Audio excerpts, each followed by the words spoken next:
against Bitcoin. It's going up forever, Warren.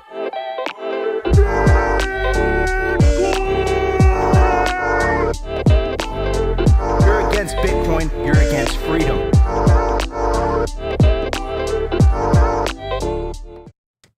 Welcome to Simply Bitcoin Live, your number one source for the peaceful Bitcoin revolution. Corporate culture, manic warfare will be your guide through the separation of money and state. Ladies and gentlemen, you're tuned into Simply Bitcoin Live, the most watched daily Bitcoin live show on YouTube, Rumble, X. Sit back, relax, enjoy the ride. We have lots to talk about today. Specifically, let's talk about the game theory. Let's talk about Bitcoin's irresistible incentives.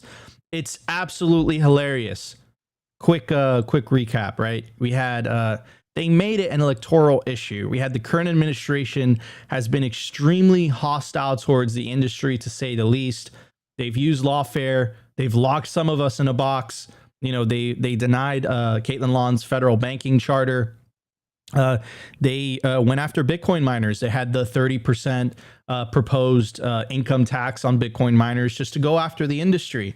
They've worked with utility companies to make it very hostile for Bitcoin miners to set up shops in specific jurisdictions, right?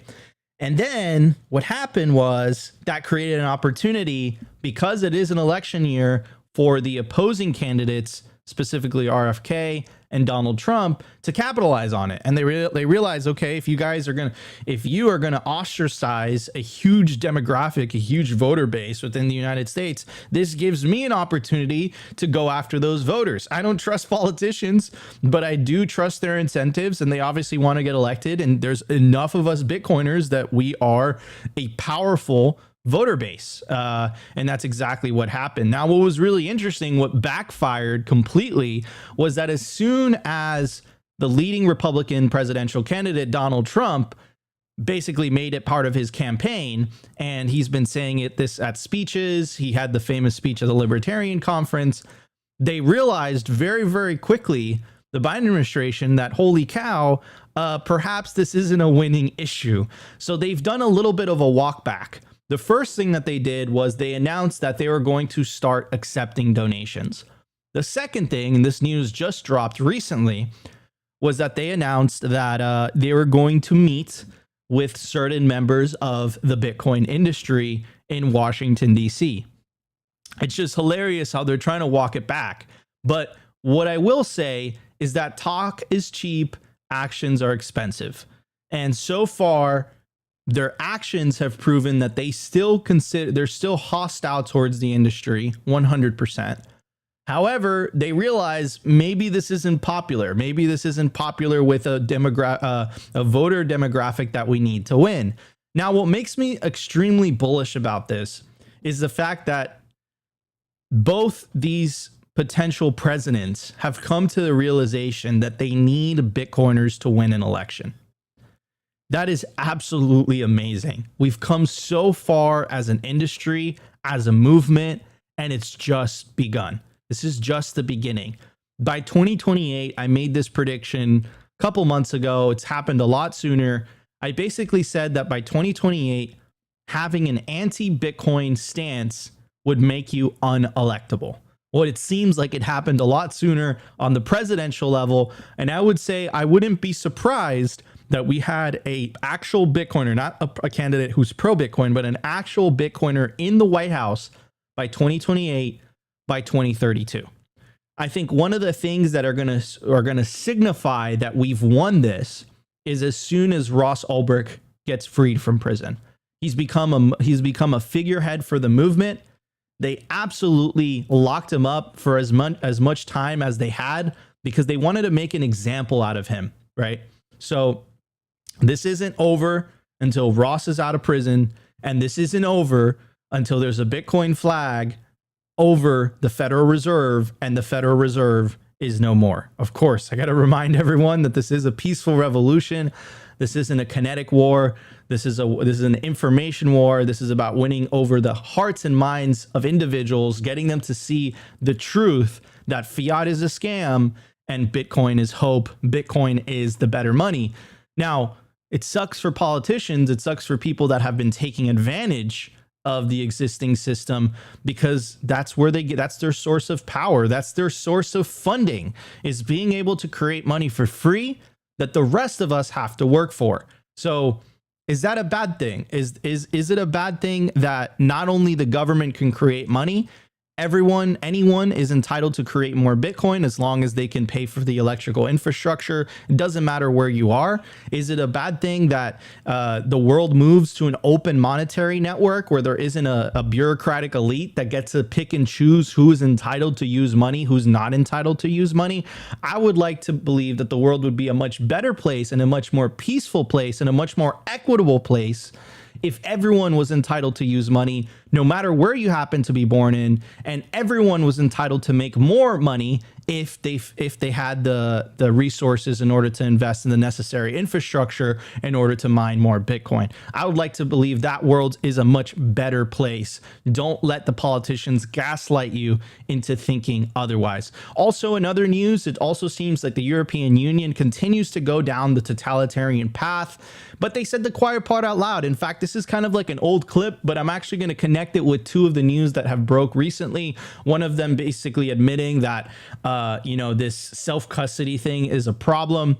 But we have Opti's ex-girlfriend, Christine Lagarde, basically admitting that without CBDCs, central banks would become completely obsolete. I mean, like, no shit, obviously. And of course, the European Union continues to go against freedom of speech. And they've apparently greenlit moderated chat control. That's right.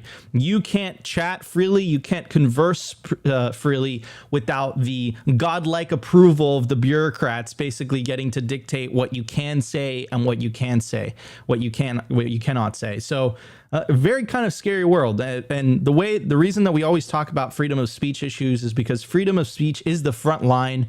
If you don't have freedom of speech, what makes you think that they're going to be okay with you transacting freely? So we have a loaded show for you guys. Good news is the incentives seem to be winning. The game theory seems to be taking place. So I'm really excited about today's show.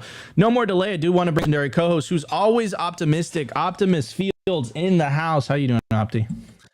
I'm doing wonderful, man. I feel great. Life's good. I actually, Nico, I didn't tell you, but I got a little strength training in with Sal yesterday. So he told me this morning. He's sending me pictures and stuff. So he told me you'd be sore today. I'm a little sore, not that sore, a little sore. Took it kind of light, but yeah, I was worn out, man. I haven't been in the gym in a minute, but your boy's gonna get buff. I'm gonna get yoked over here, so we're doing the thing. But man, life's wonderful. It's hard to stay mad as a Bitcoiner. Optimism's a way of life. Anyways, let's bring in our guests. We have GMoney today. You guys have been requesting him for like the last week or so. I told you guys he's going to come on. Today's going to be one of those shows that is hot fire because GMoney does not pull any punches. So GMoney, how you doing this morning? Yo, Shadalay, my friendly frogs. What is happening? It is good to be alive. It is wonderful to be in this special time that we are here to fight this battle. So yeah, I'm super excited, super optimistic, and we're freaking winning, man. We're winning. It's like ridiculous. We're winning so hard, man. We can't stop winning. Oh my God. All right, everybody. It's going to be a great show. Opti, why don't you cue the audience, give a little bit of clue to the audience of what we're going to talk about during the culture segment. Guys, if you aren't familiar with GMoney's work, he might blow your mind a little bit here. We're going to go hard on one of his main thesis, which is the digital 1776, and also that GMoney has been predicting that Trump will be a Bitcoiner. So we're gonna talk about all that stuff today. I am gonna tee him up with some questions, but I really just want to give GMoney a platform to rant, get his thoughts out there so you guys can get familiar with maybe a different thinking on what's actually going on. And I think we're gonna jump in on the idea, how hard are we winning today? So I think you guys are gonna enjoy this one. Absolutely. Ladies and gentlemen, buckle up. It's going to be a great show. There's already 500, almost 600 of you guys watching live between YouTube, X, and Rumble. So if you guys are enjoying the show, make sure to smash the like button. It really, really helps with the algos and it helps push the orange signal forward. Also, share with your friends and family. Wake them up. Get them to take the orange pill. That's how we win. The more people take the orange pill and take self-custody, we win, and there's absolutely nothing they can do about it. So let's keep this momentum let's keep this momentum up.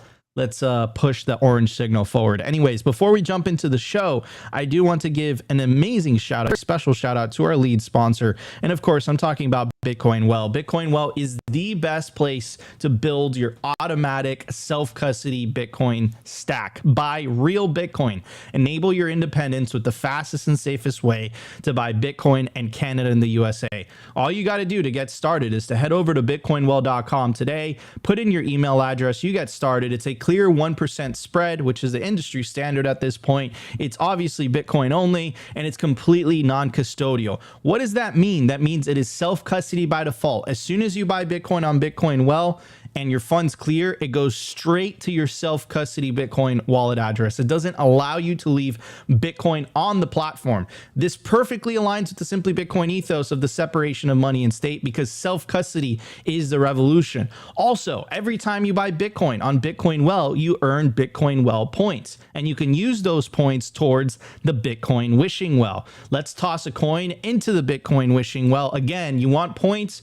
You can use the promo code simplybtc. You get 3 tosses to the Bitcoin wishing well. What is the Bitcoin wishing well? Well, let's check it out. I'm going to redeem these 500 points, and I'm going to toss a coin into the wishing well, and you have an opportunity to win up to 1 million Satoshis. I'm going to leave this QR code up on screen. First one to scan it gets the free Satoshis. I'm going to do it one more time. Bada bing, bada boom. I'm going to toss a coin into the wishing well. First person to scan the QR code gets 500 Satoshis. So sign up to bitcoinwell.com today. Support self-custody Bitcoin on-ramps, and also, if you use the promo code SimplyBTC at sign up, you get 3 tosses into the Bitcoin wishing well. All right, everybody, let's get to the numbers. Lots to talk about today. Let's check it out.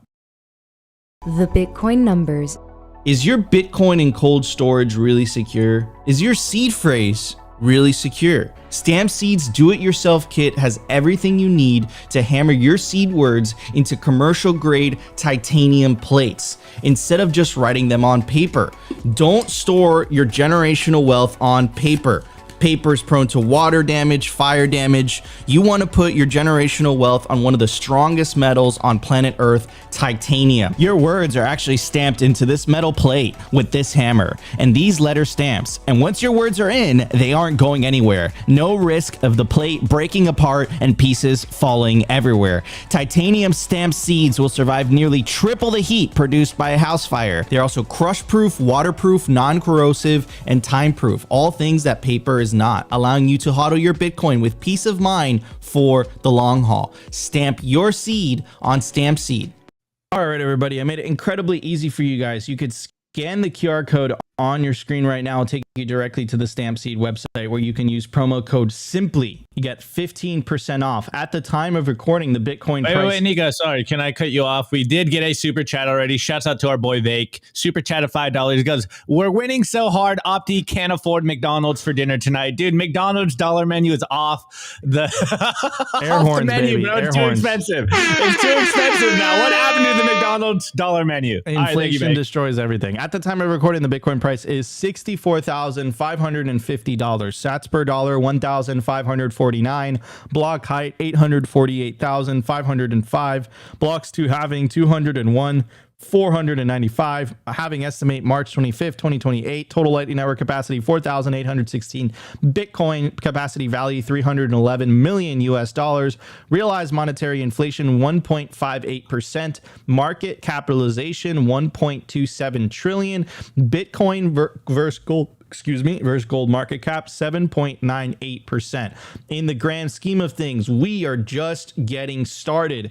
Anyways, guys, I mean, this is absolutely crazy. If you would have talked to me about this many years ago, back when I got in 2016, that presidential candidates were using Bitcoin as part of their campaign rhetoric, their campaign promises, I would not have believed you, which this is absolutely insane. However, if you have been tuning into GMoney, he's been calling this for quite a while, and we'll get to that during the culture segment. But anyways, here is the orange man mentioning Bitcoin at one of his recent campaign speeches. Let's check it out. To further secure America's future and create opportunity for young people, I will end Joe Biden's war on crypto, and we will ensure that the future of crypto and the future of Bitcoin will be made in America. We're going to keep it right here, and a lot of it's going to be done right here in Florida, right? So, I mean, that's crazy, right? You know, a president basically saying like, look, if you elect me, we'll make sure that more Bitcoin businesses, more Bitcoin miners want to come to America. Now, let's talk about the game theory a little bit. What about other politicians in other parts of the world when they start talking about actually, you know, we want Bitcoin miners to come here, and then they start competing for the business of Bitcoin miners. They start competing for Bitcoin miners to set up shops in their jurisdictions. That's a good thing. When politicians compete for your business, this is the theory of the sovereign individual. You, the individual, win. You, the business owner, you, the entrepreneur, win. You want jurisdictions competing for your business, which means you are going to inevitably get a better deal because those jurisdictions are going to have to make things cheaper. They're going to have to give you an advantage of why you should move there, right? So this is a good thing. I can't believe this is happening. Look at the crowd's reaction when he said that. That is Bitcoin's incentives. That is Bitcoin's game theory playing out. By the way, it's not on one side. This is happening on both sides. Here's Caitlin Long. She is the founder and CEO of Custodia Bank. And she says, well, maybe the Biden campaign finally asserted itself versus the Warren-controlled staff at the White House. And what is she referring to? She's referring to an exclusive piece released by our boy at Nick Can't Mine and our friends over at Bitcoin Magazine. He says, exclusive, key Biden administration officials are set to attend a Bitcoin roundtable hosted by Congressman Ro Khanna in DC, according to a leaked email seen by me. Topic of the meeting: how to keep Bitcoin innovation in the country. This was confirmed apparently by Mark Cuban. Mark Cuban just got back to me further confirming it's true, but said he didn't have any further information on it than what I have here. We'll update as story evolves. So let's check out the article. Here it is on Bitcoin Magazine. It goes on to say, U.S. Congressman Ro Khanna, representing California's 17th congressional district, is set to host a Bitcoin and blockchain roundtable in Washington, D.C. in early July. Khanna's office described the upcoming meeting as, quote, the most significant meeting between policymakers and innovation leaders in blockchain to date. The roundtable is expected to feature officials from the Biden administration, House, and Senate, alongside American businessman Mark Cuban, according to the email. The primary objective of the meeting is to strategize on how to, quote, keep Bitcoin and blockchain innovation in the United States. This initiative is seen as a response to former President Trump's recent endorsement of the Bitcoin industry. Trump has recently become the first president to accept Bitcoin Lightning payments for campaign donations. Last night, Trump pledged to end Joe Biden's war on crypto and ensure the future of Bitcoin and crypto will be made in America. Earlier this week, Trump also hosted a roundtable in Mar-a-Lago with some of the nation's largest Bitcoin miners and committed to support Bitcoin mining both in Washington, D.C. and on the global stage. Now, the signal out of this entire paragraph is right here. This initiative is seen as a response to former President Donald Trump's recent endorsement of the Bitcoin industry. Now, you have to break it down. And I think I saw Lightning Goats in the chat talk about this, about how politicians are panders and they're only going to say things that gets them votes. Absolutely. But think about it. If you're in the Biden campaign and you would go to this length to basically placate an industry that you've been attacking, is a testament to the power of our movement. It's a testament to the power of our industry. Our industry is influential enough for a presidential campaign, a president to actually at least pander, at least say he's going to change his outlook on Bitcoin because he sees his internal poll numbers. It's obviously costing him votes. But by the way, real quick, Nico, I think the biggest thing as part of this is you went from Trump, right, accepting crypto, going to this, and then he goes full like hash war, soft war, right? Like Trump literally kicks off the hash war when he says, I want every last Bitcoin to be mined in America. And then you get him supporting mining in the USA. Like he like skipped the Breedlove series on Sailor. He like went from like, I'm buying a couple Satoshis to like Jason Laurie soft war. We're getting hash power in the USA. 100%. No, you hit the nail on the head. Like he jumped like 2 years of education, bro. Exactly. He just skipped 100%, which so I've heard that. I've heard the theory before. I've heard a theory as to why he skipped that, and I want to hear more about it. GMoney turning the culture segment for sure. But I just want to like warn everybody, right? Talk is cheap. Talk is cheap. Actions are expensive. The reality is that Biden still vetoed the bill that would take the power away from the SEC for public companies or for private companies to hold Bitcoin on their treasury. He still hasn't walked back any of the hostile types of regulations, all the lawfare that he's done. And I think here's David Bailey making a really good point. Until Ross Ulbricht is pardoned, there's really nothing to discuss with the Biden administration. I completely agree. By the way, and I see a lot of people making up excuses for this. Listen, Trump and RFK are not in power. They don't have the legal ability to pardon Ross. If Biden wanted to, he can pardon Ross right now. Ross would be out of prison tomorrow if Biden really wanted to. Right. So one thing on the ETF real quick. Okay. I don't know why Bitcoiners are cheering for banks and institutions to custody Bitcoin, because these financial terrorists have literally been taking advantage of people for the last 100 years. Okay. The last thing we want is these big institutions to actually custody their own Bitcoin, because if there is a loose put together, these people are actually held accountable because of order about human trafficking and assets being frozen. It's a lot easier to take their assets from the BlackRocks and the big financial terrorists if their Bitcoin is custodying by somebody else, namely coin, right? That's an easier way to get their assets if in fact these people are proven guilty of financial terrorism against the people of the entire world. 100%, man. You hit that. Absolutely. GMoney is on fire today, bro. Anyways, so going back to this Ross Ulbricht statement, right? Which is, yes, you know, Biden has the power to free Ross right now, take away all the momentum that Trump has garnered, specifically in the area of the Bitcoin industry. He has the power to take it away. All he has to do is pardon Ross. Here is also David Bailey, and it says Dems in disarray right now over Trump's Bitcoin position. Have no idea how to respond. Biden doesn't even know what it is. Warren's team has led Dems astray, promising anti-Bitcoin was popular.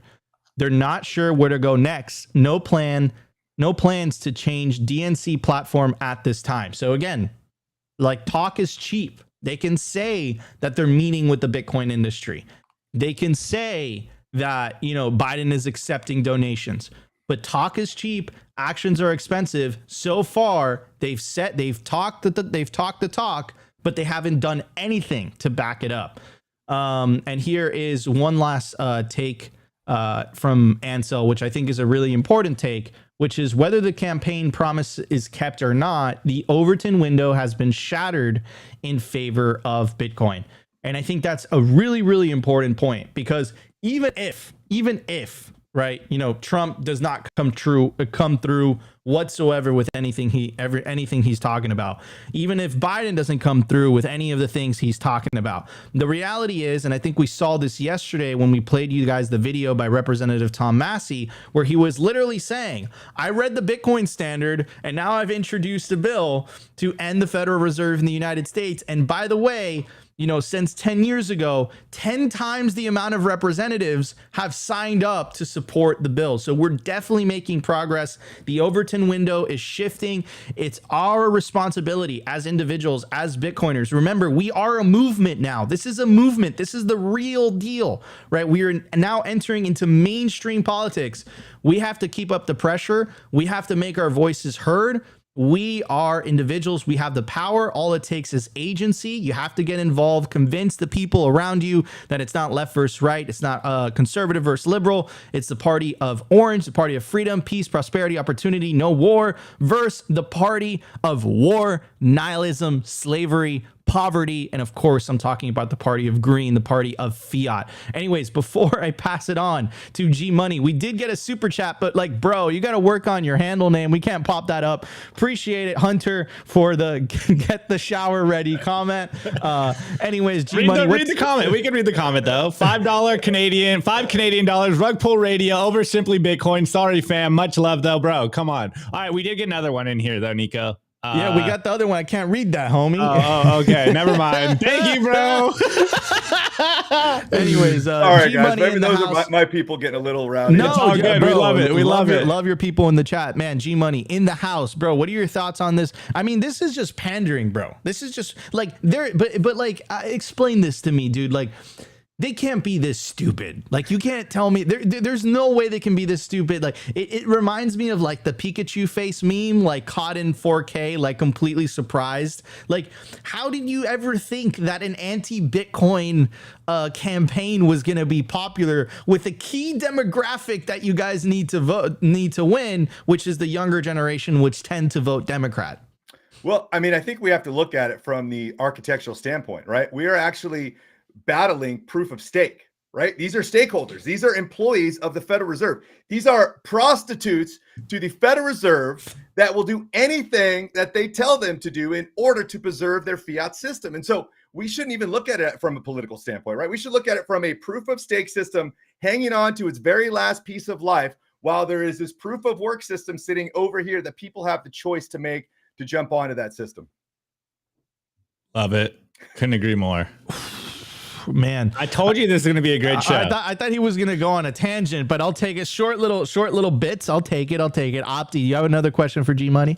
No, not really. I'm going to save my questions for the closure so I can let him rip. But I do want to kind of add in on this conversation. I know I've been kind of saying that, and Nico's been joking about this for a while, last year, the beginning of this year, that like, man, if the federal government is attacking Bitcoin in this way, we might have to up and leave. And I was always like, no way, there's no way I'm leaving the States. But we did get a little blackpilled for a little while, especially after the Samurai Dev arrests and, all of last year with Choke Point 2.0, all of the Biden administration fighting Bitcoin, trying to weaponize the SEC against Bitcoin in general, Elizabeth Warren coming out and people following her very bad narratives. But it does seem that now we have shifted into a new paradigm where it seems like embracing Bitcoin is the right move. We've said it on the show many times, Bitcoin is as American as apple pie.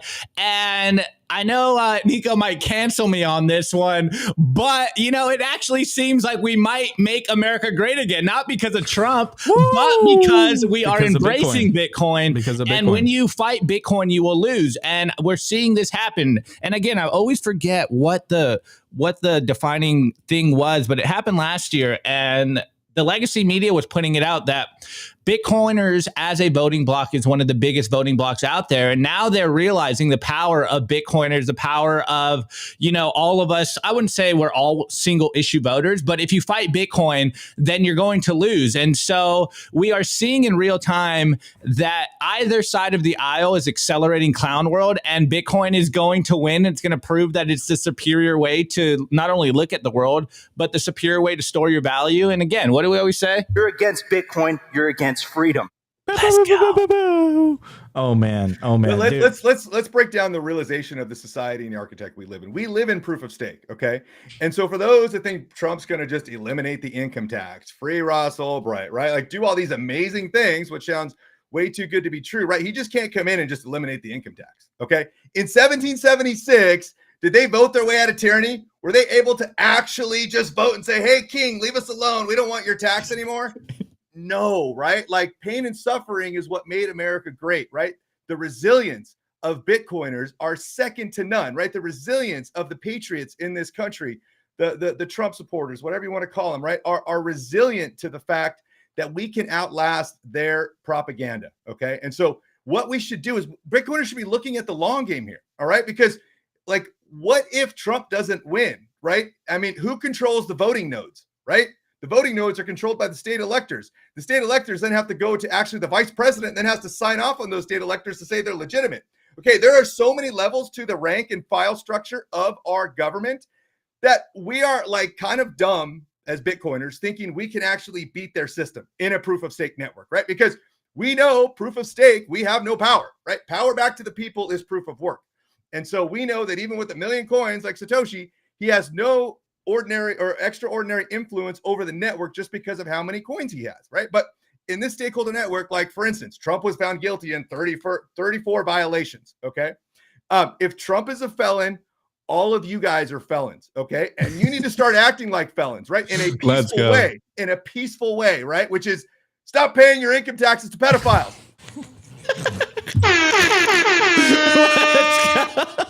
Oh my God. All right, we're going to explore more of that during the culture. I can't wait to hear more about it. But dude, you absolutely hit the nail on the head. We are in a proof of stake system without a shadow of a doubt. I even said this the day that Trump, and I got pretty heated that day, the day that Trump got convicted. I said, do you guys think it's a coincidence that the first president to go out and basically say, I support Bitcoin is a convicted felon? Do you think, look at what they did to Ross. You got look at what they did to Julian Assange. Like you guys have to remember, like that is the proof of stake system that GMoney is referring to. And obviously they operate by a different set of rules than we all do. It's rules for thee, but not for me. It's rules as long as the rules are going for themselves. And I think it all goes back down to 2008, the introduction of the Federal Reserve. Really, you can go all the way back, but 2008, remember, no notable banker went to jail, but at the same time, for whatever reason, they're locking up Bitcoin privacy developers for writing code. Like, come on, wake the fuck up. Like, it's really obvious that they're operating by a different set of rules that they expect us to operate by. Remember and this never passed, but it was very close to passing. Part of the quote unquote Inflation Reduction Act, they spit in your face at this point. And part of it was basically saying that every $600 transaction had to be reported. Meanwhile, the Pentagon has billions of dollars, I think even $1 trillion completely unaccounted for. It's trillions. It's trillions. So it's like, it's rules for thee, not for me. They're obviously playing by a different rule set than they expect the rest of us to play by. Anyways, before we move on, Nico, hold on. Before we move on, we did get I don't know what you call it, a Rumble super chat from Steve Tans, $10, and he goes, rules for thee, but not for G. Oh my God, dude, holy cow. Okay. All right, everybody. Before we move on to the segment, I do want to give a very special shout out to our sponsor. And of course, I'm talking about the Pleb Party in Nashville. It's going to be absolutely awesome. It's a 12-hour open bar party from noon to midnight in Nashville, the day before the largest Bitcoin conference on planet Earth, July 25th, Thursday, July 25th, before the Bitcoin conference. There's going to be a 12-hour open bar party. If you don't know what an open bar means, it means that alcohol is included in the tickets. Confirmed attendees include Larry Lepard, Preston Pish, the entire Simply Bitcoin crew, James Lavish, Robert Breedlove, Mark Moss, Pubby, Tatum Turnup, Adam O'Brien, many, many more. I'm guessing that GMoney will be there as well. It's going to be hosted in an amazing venue, a rustic automobile factory from 1910 with brick walls and tons of proof of work atmosphere. Over 1,000 Bitcoin plebs are expected to attend. The last party was sold out 8 days before, so you will not be able to get tickets at the door. You need to get your tickets beforehand. So if you're going to the Bitcoin 2024 conference, this is the place to be, July 25th. You will not be able to get tickets at the door. I hope to see you guys there. Scan the QR code, check the link in the video description, and hope to see you guys at Pleb Party 2024. All right, everybody, let's hit the news. The Daily News. I want to give a shout out to our sponsor, Foundation Devices. It's self-custody done right. They built a premium grade hardware wallet called Passport right here in the US. It's fully open source and verifiable. It's the most intuitive Bitcoin wallet designed with a UX reminiscent of a simple feature phone. So you will know how to navigate it and use it the moment you pick it up. Get your Bitcoin off exchanges and into your own hands in just a few minutes. Experience the peace of mind that comes with taking ownership of your own keys. After a massive sellout during Bitcoin Miami 2023, the Passport is back in stock at foundationdevices.com. Bitcoin only, open source verifiable, completely air-gapped security model, gorgeous design craft, premium grade materials. If you're thinking about getting your Bitcoin off exchanges, this is the one for you. Check out the Passport link in the show notes below to learn more.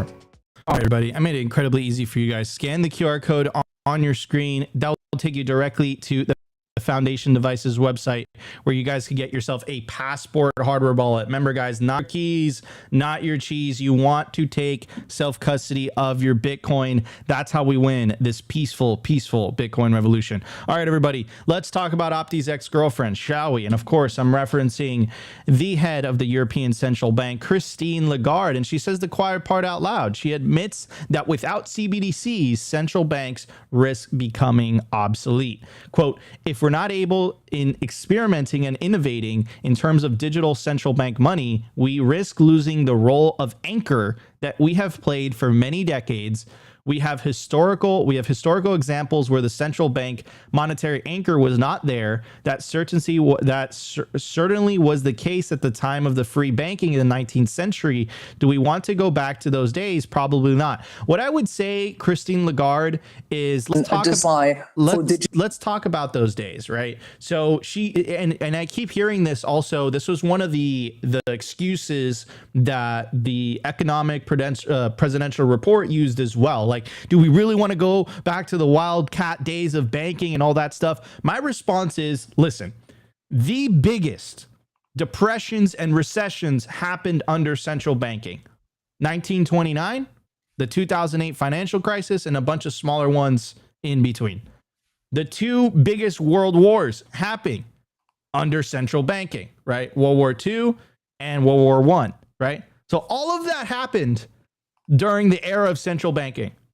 So you can't convince, not to mention 2008, right? How they completely started this QA experiment and completely stole the energy and time from the younger generations, the millennials and the Gen Zers, and now they have to wait in order to afford a home, right? So you can't look at me with a straight face and try to convince me that somehow your system works. Your system served you, but it did not serve everybody else. If you're not in the bureaucratic elite that benefits from the fiat money printer, which is by the day that the amount of people in that subsect gets smaller and smaller, Bitcoin is for you. We don't want to be a part of it. We don't want to be a part of your club. It doesn't help us.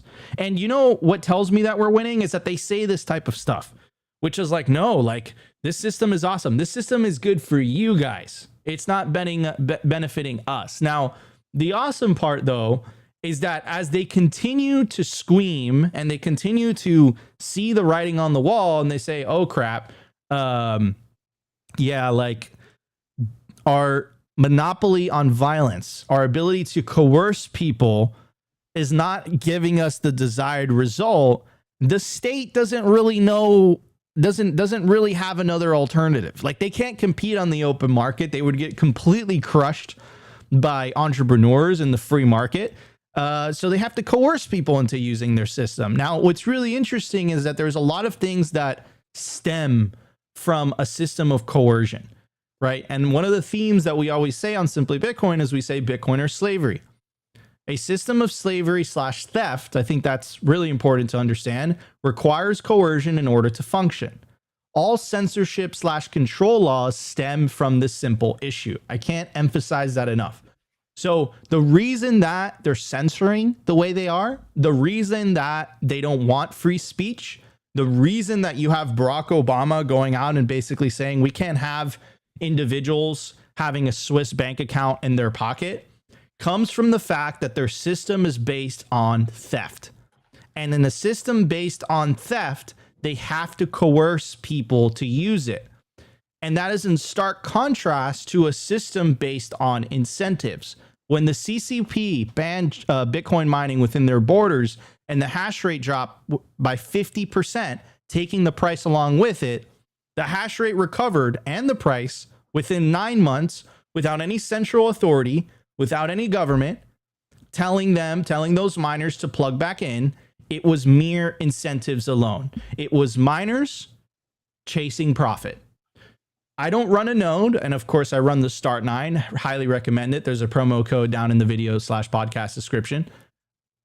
Node runners don't run nodes out of the goodness of their heart. They run nodes because they want to vote, and they also run nodes because they don't trust other people's copy of the blockchain. Miners don't mine Bitcoin out of the goodness of their heart. They mine Bitcoin out of the pursuit of profit, right? Bitcoin evangelists, We love Bitcoin. We talk about Bitcoin, but we also hold Bitcoin, right? But what you're seeing is a system of aligned incentives. And the fiat system is a system of misaligned incentives. And when the incentive structure is misaligned, it requires force in order for people to go along with it, right? Now, so let me add that's one more thing to that. Can I add go one more ahead, thing G to Money. that? Hit it, brother. So what the other part of this, right, is the IRS was created the same year the Federal Reserve, 1913. Okay. And so their control structure relies on you being complacent and your consent. Okay. Because power of the government comes from consent of the governed. Okay. And so if you realize that power that you have, you are freely given to them. Okay. Means there's only one way out of this. You have to stop consenting. You have to stop consenting and you have to opt out of taxation at every level you can. This is going exempt on your W-2s. This is refusing to file your income taxes at the end of the year. This is going soft war. And all we need is like 3.51% of the population. Believe it or not, okay, peaceful revolutions are 100% effective if they get at least 3.51% of the population. We don't need that many people, you guys, but you as an individual, right? You are not conscious. You are not awake until you stop paying taxes to pedophiles, right? Your tax money directly goes to funding Nazis in Ukraine and it goes to funding Zionists in Israel. Okay, now the other part of this is that the Grace Commission, if any of you guys have read the Grace Commission, 1982, Ronald Reagan did a full-blown congressional report that proved that 0.0 of your income tax receipts to the federal government go to any public service. That was in 1982. Okay, you can go look it up. Executive Order 12369, 369, 315. There's something to that. We can get into it later. But the Grace Commission in 1982, 0% of your income tax went to actual public goods and receipts. And so they're just continually printing money and stealing from you. And the interest on the debt is going to the private corporations, going to the private bankers, and you are funding the very people we are actually trying to take down. Absolutely. I mean, bro, drop mic by G Money, but we are on YouTube. So YouTube, we're saying all of this metaphorically, and follow G Money on Rumble, which is more for free speech friendly. If you want more things that are going to completely, right, I'll tone it down. Shatter the Overton window.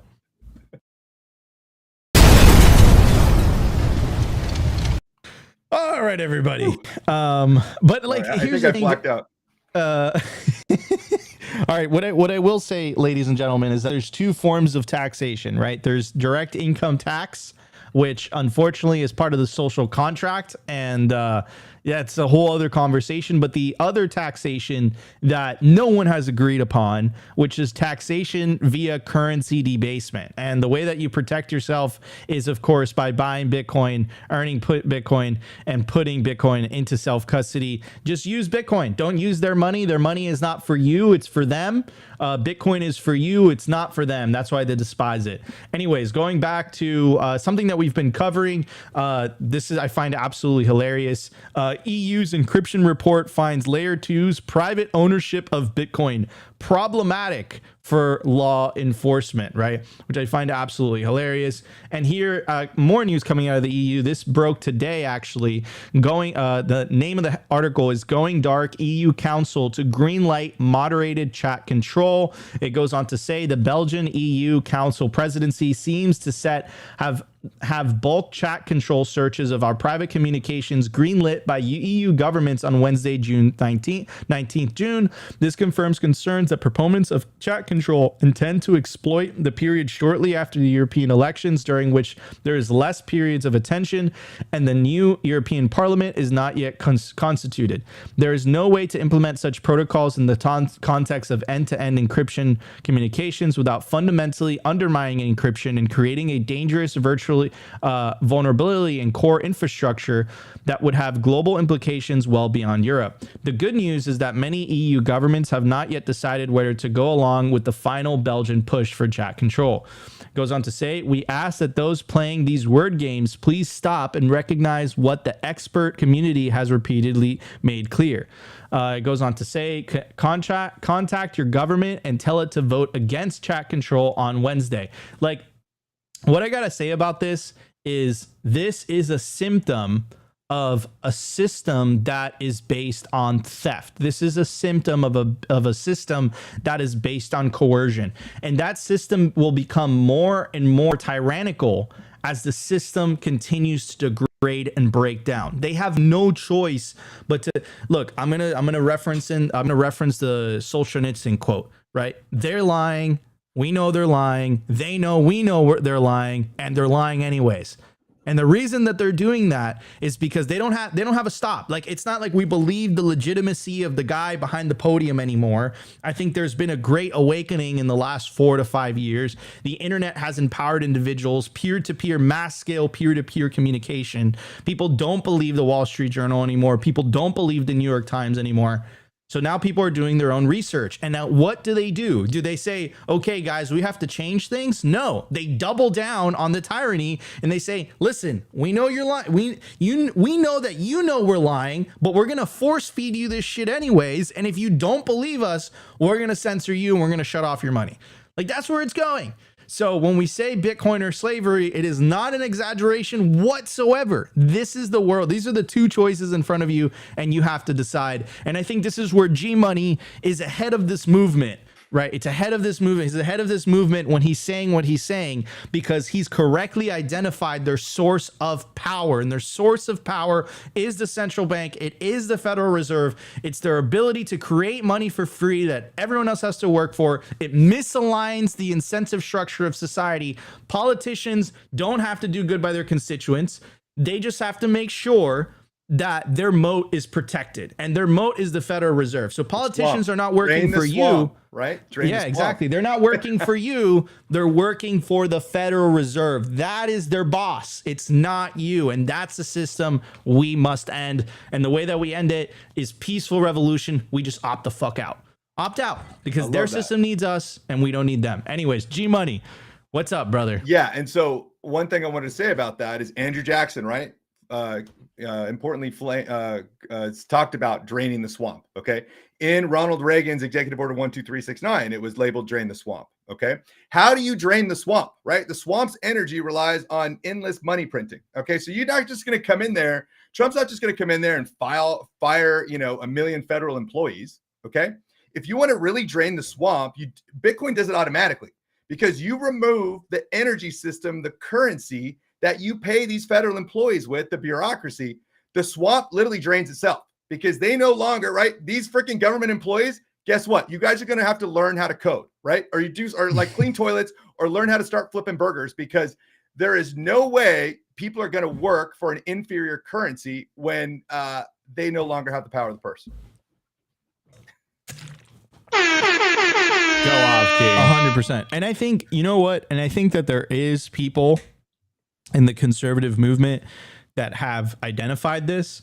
Like, for example, you have Bannon, you have Thomas Massey, but I think that they continue to seek, it's like they continue to advocate purely for a political solution. Like, I don't think voting is going to, and I'm not to say that voting isn't important, but it isn't enough in this type of warfare. Like, you have to address their source of power, and Bitcoin is so powerful, which is why Elizabeth Warren hates it.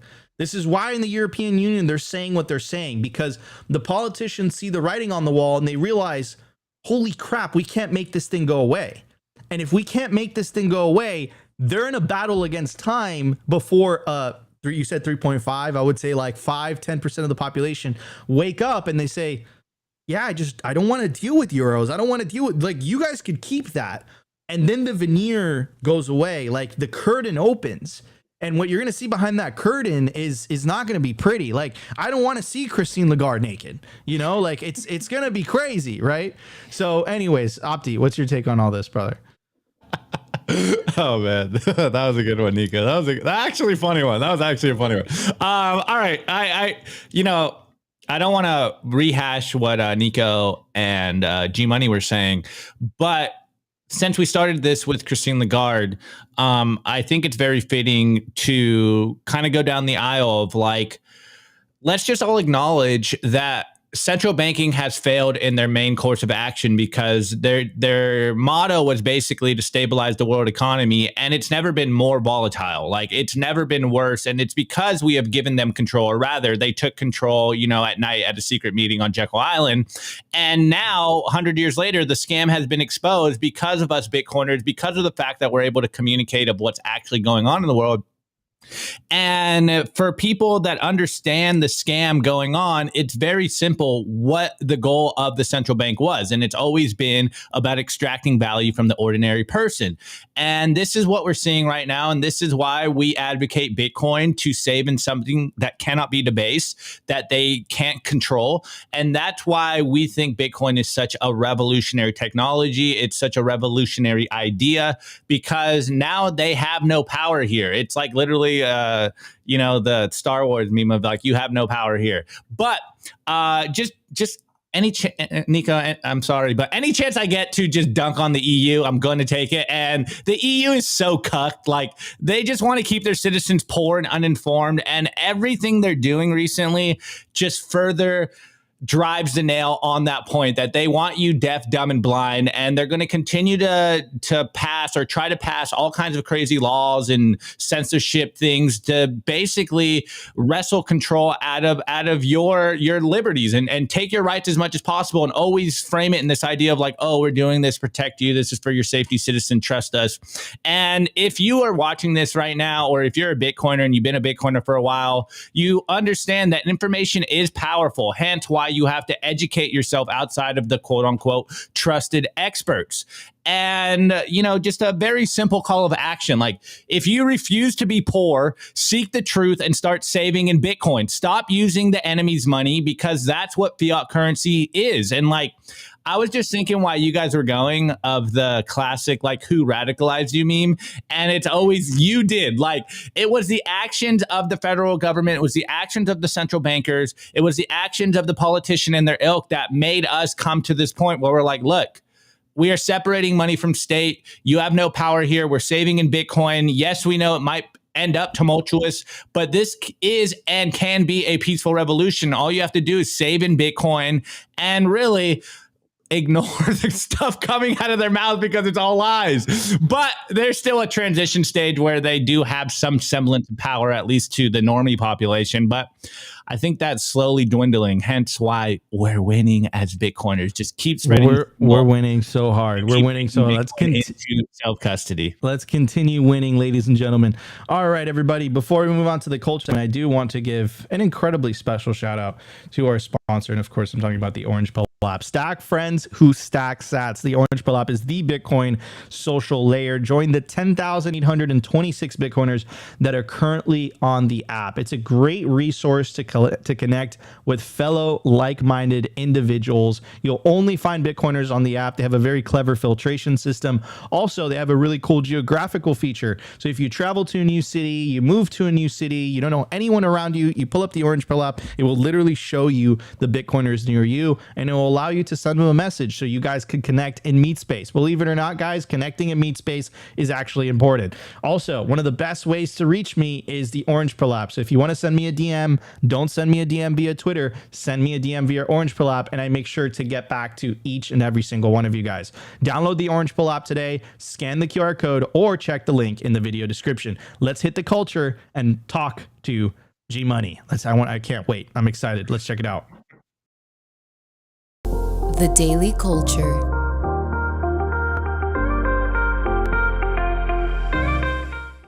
Everybody, I want to give a shout out to our sponsor, KABOOMRACKS, the most trusted place to buy, sell, and host mining equipment. To check out their racks, scan the QR code, check the link in the video description that will take you directly to their Telegram marketplace, where you can connect with a member of their sales team. They make purchasing their products easy and transparent. You could also sell your mining equipment with them, access their vast network of domestic and international customers when you sell your mining equipment with KABOOMRACKS. Also, check out their special sale that's live right now. They're offering instant hosting for an S19K Pro. Your hash rate goes online after your payment is confirmed. You own the miner. This is not a hash rate contract. So if you want to start hosting instantly today. Check out KABOOMRACKS special sale. You can access it by scanning the QR code or checking the link in the video description. Man, I'm so incredibly excited that GMoney is joining us on the show today because he's been dropping hot fire throughout today's entire episode. First off, and I know people are going to want to follow you. GMoney, where can people find you? Where can people find the unfiltered talk of GMoney where you can go hard AF? So every Thursday night on Rumble, we host Rugpull Radio, which is probably one of the largest Bitcoin podcasts on Rumble because we've been kicked off of everything else. And so come over to Rumble, come hang out with us. We go hard on the freedom aspect. And then I'm on Twitter at GMoneyPepe. And then there's also a big Telegram group. There's like 12,000 of us over on Telegram. Bullion Bitcoin BS is the Telegram chat. And so that's kind of our den of wolves, we like to call it, because we are the undomesticated Bitcoiners. Okay. And so I hate to say this, right? But a lot of Bitcoiners are very domesticated, right? They buy Bitcoin as a hedge against inflation. They buy Bitcoin as an insurance policy, right? And so I think what we have to realize is Bitcoin ends every corrupt legal structure they have, right? Including taxation. Now, custodying your Bitcoin is obviously one of the most important things an individual can do. Okay. But the other part of that is consent. You have to start telling these people no. Okay. And so I believe that there is a bigger picture here. I believe that the concept of Bitcoin has been in the works for a very long time. I believe the internet itself was probably created for the end goal of producing this proof of work system by good guys in the military. And so what I like to think of, I like to be optimistic. I like to be like Opti, right?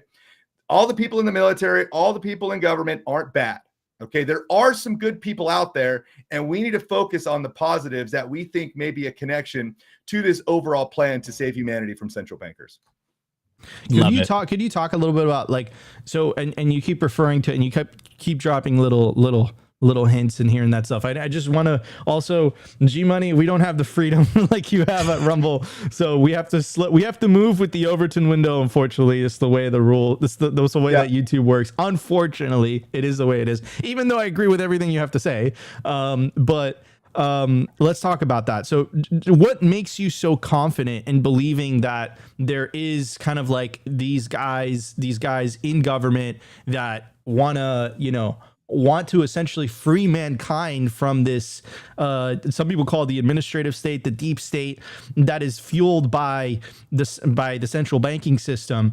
What makes you so confident that there are good people in positions of power, in positions of influence, that are working in the shadows in order to free mankind from this new age slavery? Well, first off, let's look at Bitcoin is still up and running. Okay. Trump is still alive. Okay. We know what happened with JFK after he issued executive order 11110. But let's just take a look at Bitcoin itself, you guys. Bitcoin wasn't created by some random guy in his mom's basement. Okay. TCP/IP was the internet, right? Was created by DARPA, right? C++, Bell Labs, SHA-256, the NSA, National Security Agency. The Tor browser was created by the Naval Research Laboratory. GPS was created by the Department of Defense for timestamping. And so if you look at Bitcoin, every essential element that makes Bitcoin Bitcoin is nuclear-proof military technology by the U.S. Okay.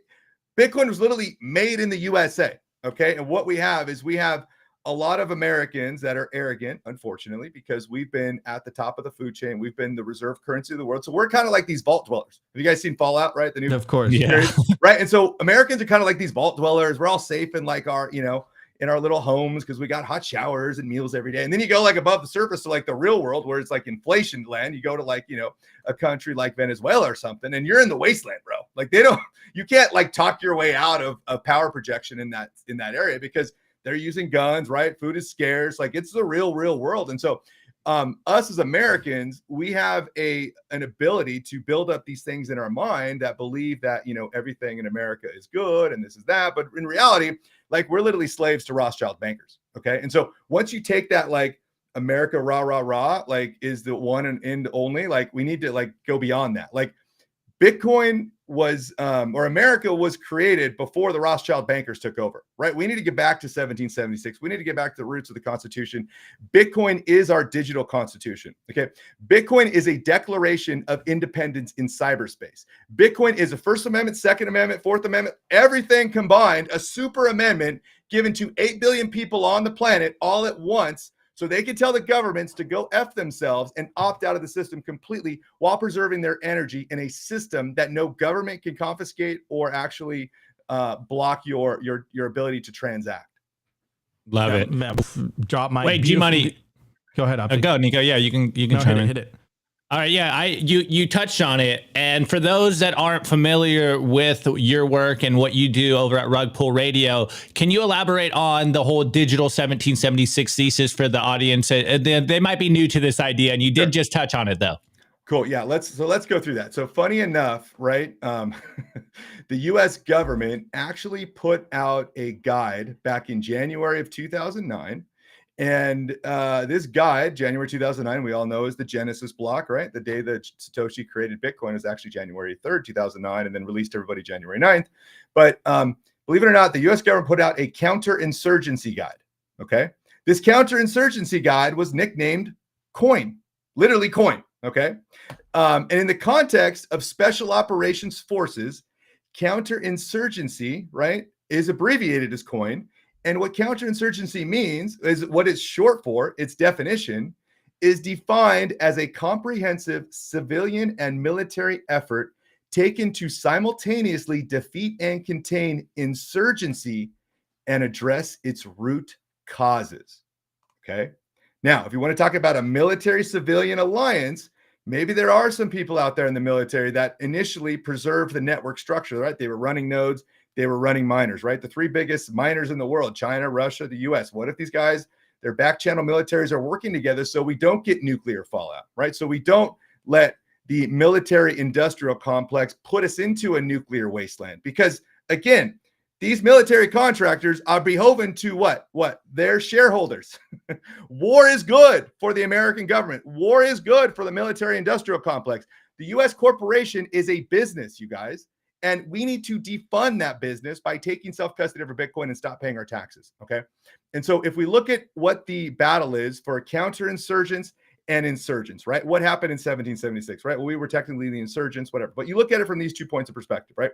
Counterinsurgency, Bitcoin is counterinsurgency. Literally, bit is digital. Coin is counterinsurgency. So we are the counterinsurgency that are basically fighting the insurgents. Now, who are the insurgents? Well, if you go to the CIA guide that was produced back in 2011, one of the components of insurgents is shadow government. Okay, it's black and white in a CIA guide talking about shadow government. Now, I don't think it's too much of a stretch to believe we're living in a shadow government at this point. Okay, and so the insurgents have control of the proof of stake protocol of the election system and the banking system. Okay, and we have proof of work as counterinsurgents. Okay. Our army is, our digital army is way bigger than their army of 300 people, right? 300 people in Washington deciding what's good for 300 million. Okay, now they have the power of propaganda, they have the power of fake money, but their power, right, is going to be defunded, debased by our proof of work system. Now, the battle for insurgents and counterinsurgents is a battle over legitimacy. Okay, they talk about this being a battle over legitimacy because you have to try and propagate fake news on what is actually legitimate. Is Joe Biden a legitimate president, right? Did he get 81 million votes, right? I don't think he got 81 million votes. Bitcoiners are mathematical like maxis. A lot of Bitcoiners like actually kind of went along with 2020 being like, okay, like I guess he won. But mathematically, you don't get 100% of the votes at 3 a.m., right? That is mathematically like impossible. Okay. And so even Bitcoiners know, okay, well, that's probably not what happened. And so we have to realize that we're living in a proof of stake system in a devolution to where possibly the military is controlling some certain aspects of not going fully nuclear war. But in essence, it's up to the people, okay, to decide the future of humanity. Okay. If a tyrant comes in like Trump, or like Trump's not a tyrant, but if it's just a leader in general comes in and fixes everything for everybody, like humanity never learned anything. You didn't learn a single thing about what it took to actually conserve your energy as a human. Okay. And so that's why this has to be a movement of the people. It only takes a small amount of us because we are the tip of the spear, and we will, right? We will force this good on humanity by the resilience that we have for our dedication to the protocols of pure freedom. Okay. Now, in this digital 1776 framework, obviously a piece of that, right, is custodying your Bitcoin, right? Self-custody Bitcoin. But 1776, right, they had to get out muskets. They had to do something that projected power. We have a peaceful weapon this time. If you have read Jason Laurie's thesis on soft war, okay, you will understand that Bitcoin is a weapon. Bitcoin is the most badass weapon ever given to humanity. And a lot of Bitcoiners sitting around looking at this weapon, like kind of playing with it, like, oh, I don't know what to do with that thing. I'm just going to like put it in my self-custody and just kind of whatever. You aren't projecting any power, son, unless you start like not paying your taxes to pedophiles. You have to opt out of this fake and gay system that is put in an abstract contraception in your head because you think it's real. It's not, right? There are 87,000 IRS agents. I don't know. Are they real? Maybe, right? But we have to stand up because there are things in life worth going to jail for. There are things in life worth dying, right? Like your children and your children's children becoming slaves to technocratic leaders for the rest of their lives. Okay. If we don't do something now, who's going to do something? And what we're trying to do is start this digital revolution, a peaceful revolution. But the biggest thing is you have to undomesticate yourself. How many more rug pulls will it take for you to wake up and realize it's all fake and gay? And I think the 2024 election may be that ultimate rug pull that people are going to get, are people going to come to terms with to realize, whoa, like what is going on here? Love it. Love it. Okay. I also got to say, like, first of all, just disclosures, everybody. You know, we are where we're on YouTube, and I know a lot of this stuff, you know, could be seen as potentially politically incorrect, but I do want to support, you know, the opinions of our guests. Okay. That being said, yes, I think that the certain things happened in the 2020 election that you would make the case that they never happened before, right? They never happened before, how they changed the election laws and whatever. And then that called into question for a huge portion of the population. That is true. Like, no matter, you know, what the censorship gods want to say about that, the fact is that a big portion of the American population didn't feel that that election was run in a proper way. Now, what I find interesting too is the same thing going to happen this election? And what's really interesting though is that a bigger portion of the population is more awakened, and also they don't. And also, what I gotta say is they don't. It's the whole saying, like, you fool me twice, shame on you. Fool me twice, shame on me. And also, again, and I tried to make the connection last time they initially convicted Trump. It's not a coincidence that the guy that is potentially that is advocating for Bitcoin, that is advocating for freeing Ross Ulbricht, is being persecuted by the very system itself. Like, that is not a coincidence. All it takes is for you to connect the dots a little bit. Now, what I got to say, GMoney, is other than, you know, the don't pay your taxes, because I don't think that is, you know, that is allowed, because that's just against the law. But let's go towards the don't pay your taxes in terms of don't pay the inflation tax, right? Because I think that's acceptable to talk about that, which is how, like, that's very simple. It's just people taking Bitcoin into self-custody. They take Bitcoin into self-custody, you know, they kind of defund the system. The whole federal income tax is a very interesting discussion, because the way that they implemented that, I think people, and I will talk about this because I can talk about this, people should look into it. It was introduced the same year that they introduced the Federal Reserve. They started with a 1% tax, and they said it was only for the wealthy. I'm sure you guys have heard that before. And then all of a sudden it became a progressive tax, and it became a tax that applied to everybody, no matter where you are in the income scale. And it actually peaked up to 94%.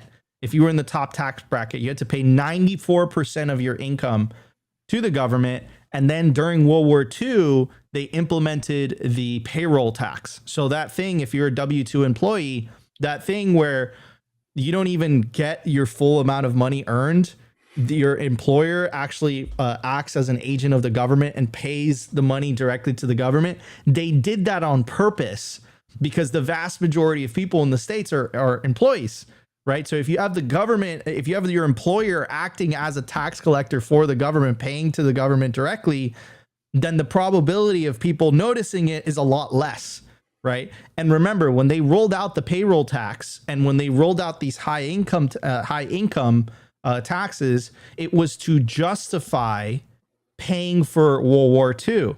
The problem is that they never rolled those back after World War II ended, and all those departments that they introduced remained. They never went away. Remember, all those departments were formed under the guise of we have to defeat, this evil empire overseas, and it justifies everything.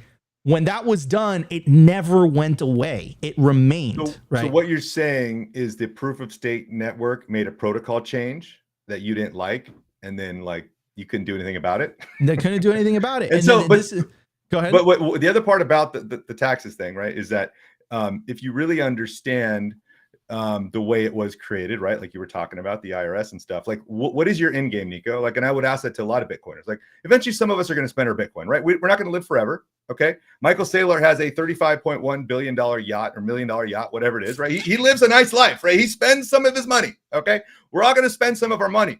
So what happens, Nico, when the government says, hey, you know what? You did really good on that Bitcoin investment. We appreciate your hard work and you made a smart investment, but we're going to tax it 75%. Yeah. Okay. What are you going to do? At some point, you're going to have to make a decision. No. And what I would say is they were able to psyop and use effective propaganda in order to convince the American public on a social contract of income tax. And they were able to basically say, listen, Milton Friedman, by the way, was the one who came up with the payroll tax. There was a very famous quote of him 10, 15 years down the road, basically saying, I regretted that. I didn't understand the unintended consequences of that, but too little, too late. The point is that I do believe this is narrative trench warfare. And because it is law, because they have the ability to lock you into tax because you don't pay income tax, I think this is one of the things where, yes, we have to get involved and we have to awaken people to the reality. And what I'll say is this. Look, California and New York both have state income taxes, both of those states. Opti and I live in Florida and Texas. Where would you rather live? California, New York, or Florida or Texas? Where is the cost of living lower? Where are social services better? Where are things cleaner? Where is there less crime? Is it a coincidence that it's in the states that have zero income tax? There must be something there, because essentially the federal income tax, and if you break it down, you're absolutely right. They spend and I'll specifically bring up 2023.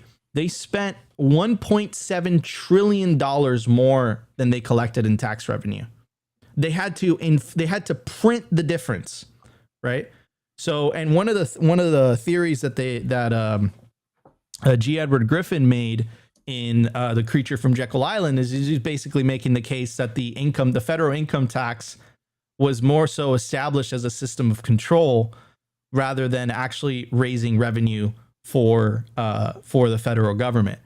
Problem is that, what I would say, GMoney, is I think that this is a information warfare thing. I think this is a we have to win over the hearts and minds of people, get them to ask these questions. And if we reach a critical mass, that whole system that feels all powerful will fall down as a house of cards.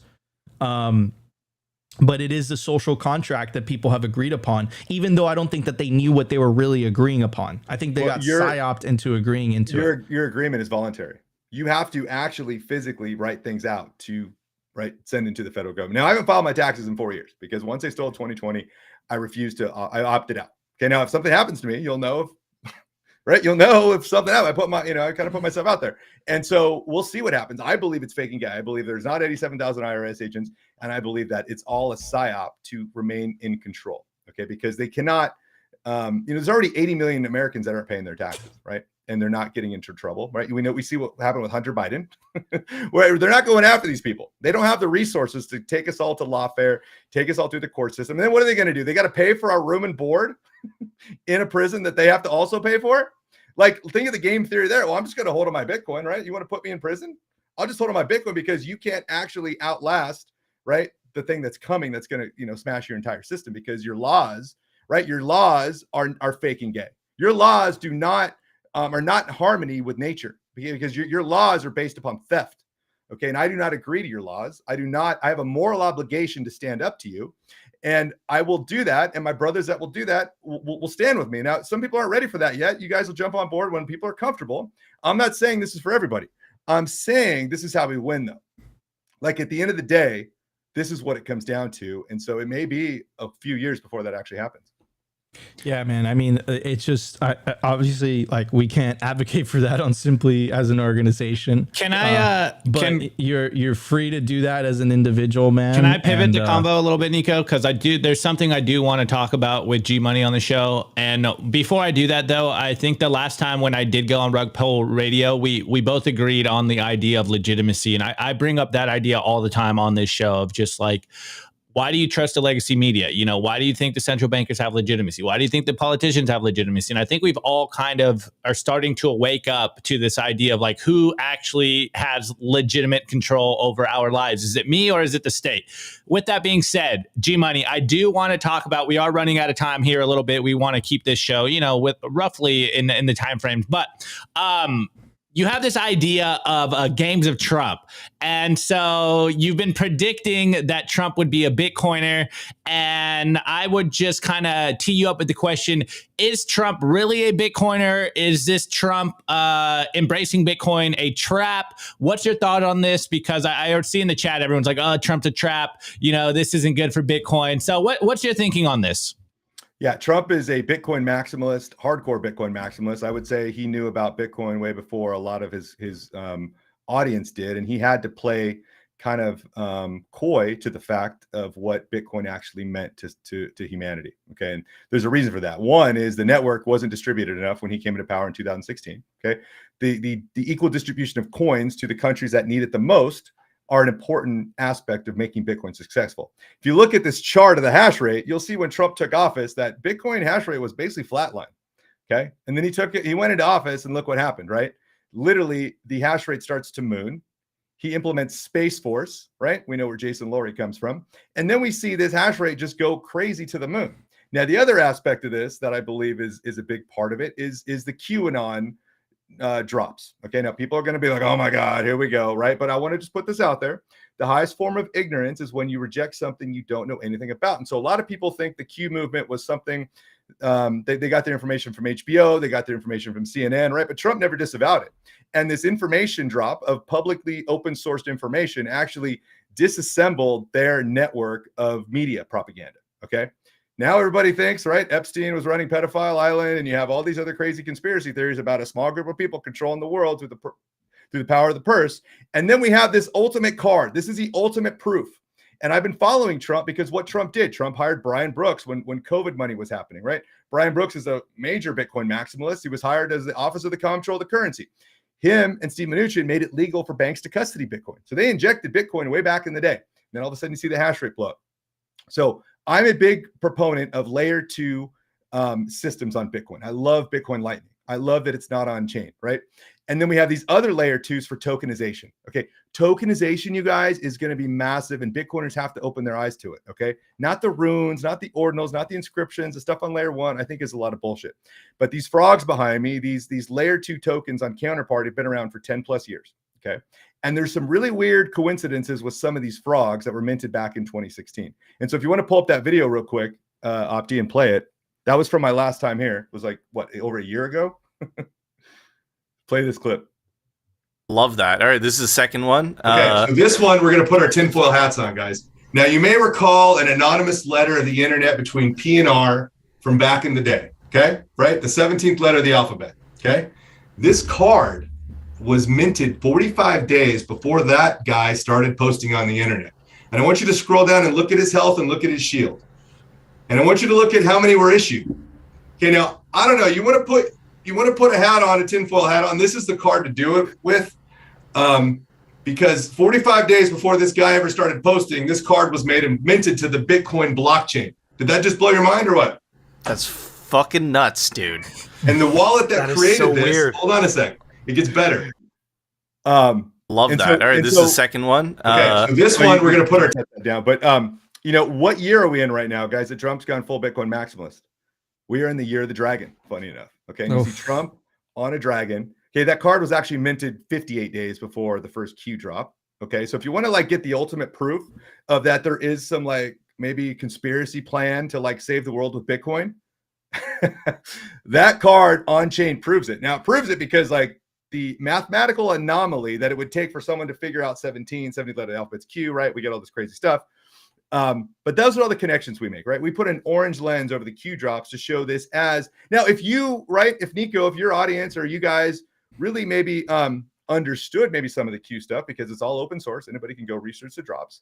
And if you were given a weapon and someone told you, hey, by the way, like you can beat these guys if you guys just like take this weapon and like use it to project power against them and band together, like I think more Bitcoiners would actually hop on board, and more people in the patriotic movement would hop on board, because they'll realize, holy cow, like this was gifted to us in some certain way. The military protected it from the outskirts at the network level, but the freaking, you know, the job was on the people to actually force this action for humanity forward.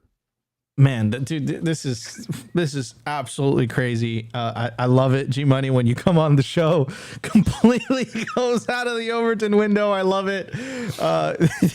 Hopefully, you guys don't get any strikes on YouTube. My bad. We'll see. By the way, YouTube, we do not advocate for any illegal behavior, any illegal actions, but we do respect the Nico, opinions, and they're just that, opinions of our guest. But Simply Bitcoin doesn't endorse any of this, of course. I just have to say that. Yeah, anyways, so Opti. I wanna tee up GMoney with one last question before we roll out today's show. And it's the idea of, are we winning, and is everything going exactly to plan? Oh, we are winning. We are winning so hard. You guys are going to get tired of winning, right? But here's the problem, right? For the people that don't understand this, okay? You are going to continually be exploited by the proof of stake system until you realize how to win, okay? Your 401ks are bullshit, okay? Even your real estate is bullshit, okay? Every asset that lives on a proof of stake network is going to zero against Bitcoin, okay? And so we as winners, like, we want you to join our team. We want you to win with us. But if you're going to be over there in Loserville, right? Stock and stonks and all the other crap, you know, buying real estate, like, those are dead ends, guys, because those assets are highly inflated because of the money printer. And they're eventually going to crash because of the Ponzi scheme that is Wall Street. Now, these frogs I'm talking about, this layer 2 counterparty system, the tokenization of things on layer 2 actually ends Wall Street, okay? Because you can no longer, right, reissue stock shares out of thin air, right? Just like they reissue money out of thin air, right? Your vote is a token, right? Your driver's license is a token. Imagine if every person on earth had a digital identity that was protected in cyberspace. And so no government authority could be like, oh, well, here's your birth certificate. Here's your social security number so we can control you and make you pay taxes. No, I'm a sovereign citizen in cyberspace protected by a network that is 4 times the size of the United States Navy. You can't touch me. I'm a sovereign citizen. Like, good luck with that. Now, we as Bitcoiners, we're going to get together. We're going to build beautiful things. Okay. But you're not going to stop being exploited until you start opting out. Okay. Now, taxation is part of that exploitation. If you want to continually be exploited by that system, you're going to continually be exploited by it. Right. And so everybody's going to have their red line to where they go, you know what? I think I'm done. It may be the Trump 2024 rug pull where he promises all these great things, and then a proof of stake system surely shows you what it's capable of. Stealing elections. That's their primary goal of what they do. They literally steal elections. They've done it for 100 plus years. And so we need to realize that humanity is in a battle, a transition from proof of stake to proof of work. We are no longer going to let these 300 people in Washington decide what's best for us. We as individuals are going to create that own reality. We're going to create our own destiny. And I'm all here for it. Oof. All right, man. Bro, GMoney always coming in with the hot fire. Guys, go check him out on Rugpull Radio. You'll see more unfiltered commentary and stuff. Unfortunately, on YouTube, there's a box, and we have to stay within the box if we want to remain on air on YouTube. But anyways, I do want to thank GMoney for coming on the show today, man. Dropping absolute fire. Love if you guys see me on Rugpull Radio, I'll be able to speak my mind a little bit more in regards to a lot of these subjects that are not YouTube friendly. But yeah, man, I appreciate GMoney. Thank you so much for coming on the show today, dropping the hot fire. Guys, go follow him. Drops hot fire, and he's predicted a lot of stuff as well.